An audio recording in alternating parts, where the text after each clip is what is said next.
ओम श्री भगवान कृष्णाय नमः. अध्याय 18. राजा परीक्षिताला शृंगी ऋषींचा शाप. सूत म्हणाले, अद्भुत कर्मे करणाऱ्या भगवान श्रीकृष्णांच्या कृपेने राजा परीक्षित मातेच्या गर्भात अश्वत्थाम्याच्या ब्रह्मास्त्राने जळून सुद्धा मरण पावला नाही. ब्राह्मणाच्या शापाने त्याला दंश करण्यासाठी तक्षक आला. त्यावेळी प्राण जाण्याच्या मोठ्या भयानेही तो भयभीत झाला नाही, कारण त्याने आपले चित्त भगवान श्रीकृष्णांच्या चरणी समर्पित केले होते. त्याने सर्वांची आसक्ती सोडली. गंगा तटावर जाऊन श्री शुकदेवांचे शिष्यत्व पत्करून त्यांच्याकडून भगवंताचे स्वरूप जाणून आपल्या शरीराचा त्याग केला. जे लोक भगवान श्रीकृष्णांच्या लीला कथन करीत राहतात, त्या कथामृताचे नेहमी पान करतात आणि त्यांच्या चरणकमलांचे स्मरण करतात, त्यांना अंतकालीही मोह होत नाही. जोपर्यंत पृथ्वीवर अभिमन्युपुत्र महाराज परीक्षित सम्राट होते, तोपर्यंत सर्वत्र राहूनही कलीचा काही प्रभाव पडला नाही. ज्या दिवशी ज्या क्षणी भगवान श्रीकृष्णाने पृथ्वीचा त्याग केला, त्याच वेळी अधर्माचे मूळ कारण असलेले कलियुग आले होते. भ्रमरासारखे सार ग्रहण करणाऱ्या सम्राट परीक्षितांनी कलीचा द्वेष केला नाही, कारण कलियुगाचा एक गुण आहे की कलियुगात केवळ संकल्पाने पुण्यकर्माचे फळ मिळते, परंतु पापकर्माचे फळ संकल्पाने नव्हे तर प्रत्यक्ष शरीराने केल्यावरच मिळते. लांडग्याप्रमाणे मोहग्रस्त लोकांवर पराक्रम गाजवणाऱ्या आणि निश्चयी पुरुषांना भिणाऱ्या कलीला काय किंमत आहे. धर्महीन मनुष्यांना मात्र आपल्याकडे आकर्षून घेण्यासाठी हा नेहमी तत्पर असतो. ऋषीनो, आपण विचारलेले भगवंताच्या कथांनी युक्त असे राजा परीक्षिताचे पवित्र चरित्र मी आपणास सांगितली. वर्णन करण्यासारखी मोठमोठी कृत्ये करणाऱ्या भगवान श्रीकृष्णांचे गुण आणि लीला यांचा संबंध असणाऱ्या जितक्या कथा आहेत, त्या सर्वांचे कल्याण इच्छिणाऱ्या पुरुषांनी सेवन केले पाहिजे. ऋषी म्हणाली, सुत महोदय, आपणास दीर्घायुष्य लाभो, कारण जन्म मृत्यूच्या प्रवाहात पडलेल्या आम्हा लोकांना आपण भगवान श्रीकृष्णांच्या अमृतमय उज्ज्वल कीर्तीचे श्रवण घडविता. अनेक यज्ञांच्या धुरामुळे आमचे शरीर धूसर झाले आहे. असे असूनही या कर्माचा काही भरवसा नाही. अशा वेळी आपण भगवान श्रीकृष्णांच्या चरणकमलांचे मधुर अमृत आम्हाला पाजत आहात. भगवत प्रेमी भक्तांच्या क्षणभर झालेल्या सत्संगाची स्वर्ग किंवा मोक्षाशी सुद्धा तुलना केली जाऊ शकत नाही. मग तुच्छ संसारिक उपभोगांची काय कथा. महापुरुषांचे एकमेव जीवन सर्वस्व असलेल्या श्रीकृष्णांच्या कथांनी कोणता रसिक तृप्त होईल. सर्व प्रकारच्या प्राकृत गुणांच्या पलीकडे असलेल्या त्या भगवंताच्या गुणसमुच्चयाचा ब्रह्मा, शंकर इत्यादी योगेश्वरांनाही अंत लागत नाही. हे विद्वन, आपण भगवंतांनाच अढळ स्थान मानित आहात, म्हणून आपण सत्पुरुषांचा एकमात्र आश्रय असलेल्या भगवंताच्या उदार आणि विशुद्ध चरित्राचे आमच्यासारख्या श्रद्धाळू श्रोत्यांसाठी विस्तारपूर्वक वर्णन करावे. भगवंतावर परम प्रेम असणाऱ्या बुद्धिमान परीक्षिताने श्री शुकदेवानी केलेल्या ज्या ज्ञानाच्या उपदेशाने मोक्ष स्वरूप भगवंताच्या चरणकमलांची प्राप्ती करून घेतली, आपण ते ज्ञान आणि परीक्षिताचे परम पवित्र उपाख्यान यांचे वर्णन करा, ज्यामध्ये कोणतीच गोष्ट गुप्त राहिलेली नसेल आणि भगवत प्रेमाच्या अद्भुत योगनिष्ठेचे निरूपण केलेले असेल. शिवाय ज्यामध्ये भगवान श्रीकृष्णांच्या लीलांचेच वर्णन केलेले असेल, असे प्रसंग भगवंताच्या प्रिय भक्तांना ऐकण्यात फारच आनंद वाटतो. सूत म्हणाले, अहो, विलोम जातीमध्ये जन्म होऊनही महात्म्या पुरुषांची सेवा केल्यामुळे आज आमचा जन्म सफल झाला.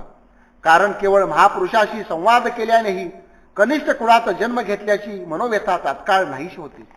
भगवंत हेच ज्यांचा एकमात्र आश्रय आहे, अशा सत्पुरुषांबद्दल तर काय बोलावे. भगवंताची शक्ती अनंत आहे. ते स्वतः अनंत आहेत आणि त्यांच्या अंगी वसणाऱ्या अनंत गुणामुळेच त्यांना अनंत असे म्हटले जाते.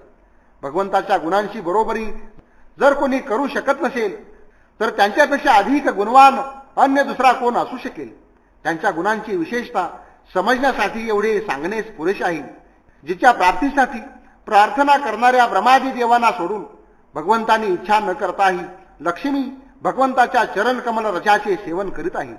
ब्रह्मदेवाने भगवंताचे चरण धुण्यासाठी जे पाणी समर्पित केले होते, तेच त्यांच्या पायाच्या नखातून निघून गंगेच्या रूपाने वाहू लागले. हे महादेवासहित सर्व जगाला पवित्र करीत आहे. अशा स्थितीमध्ये या त्रिभुवनात श्रीकृष्णाच्या व्यतिरिक्त भगवान शब्दाला दुसरा कोण पात्र होऊ शकतो.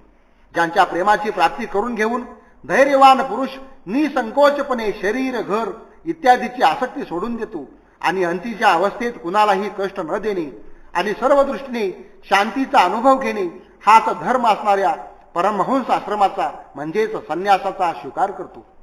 सूर्यासमान तेजस्वी असणाऱ्या महात्म्यानो, आपण मला जे काही विचारले ते मी आपणास माझ्या कुवतीनुसार सांगत आहे.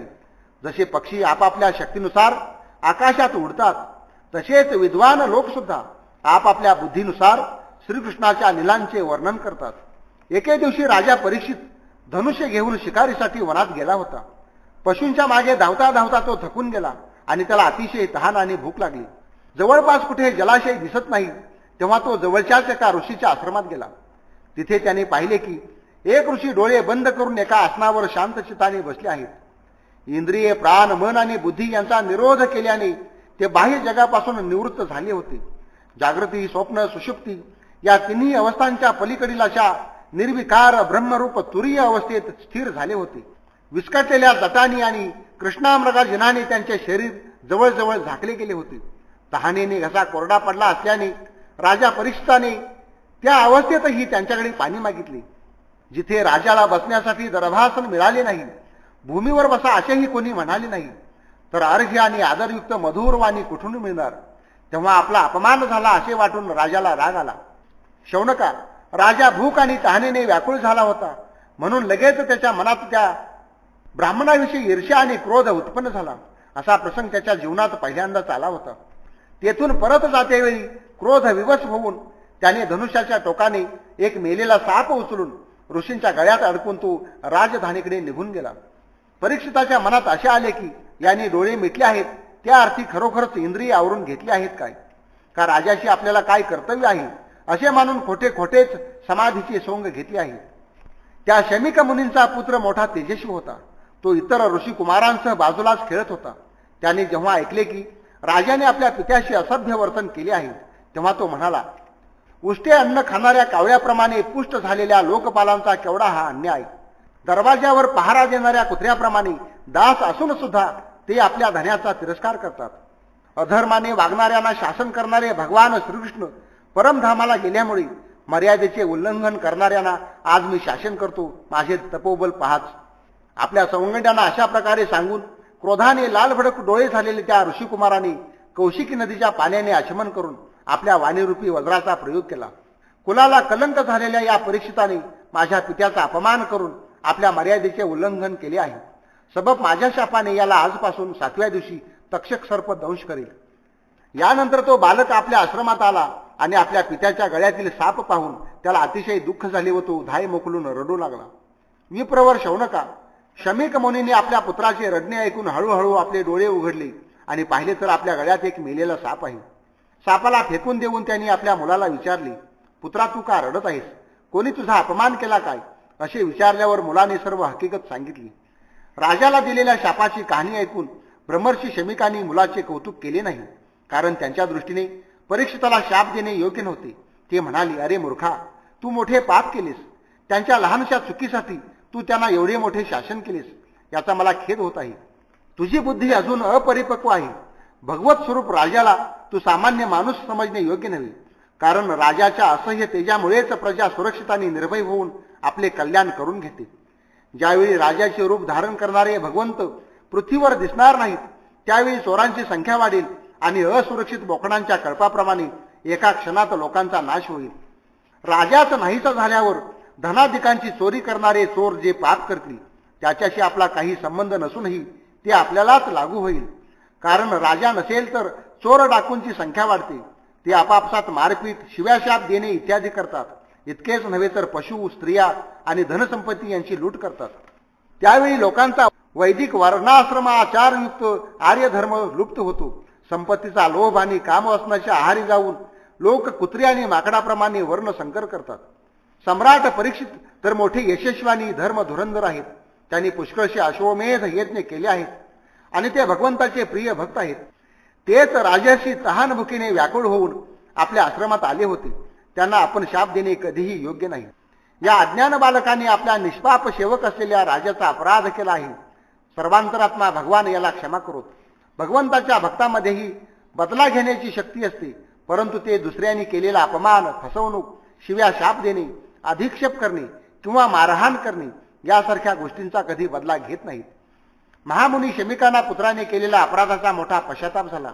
राजा परीक्षिताने त्यांचा तो अपमान केला होता, त्याच्याकडे त्यांनी लक्षच दिले नाही.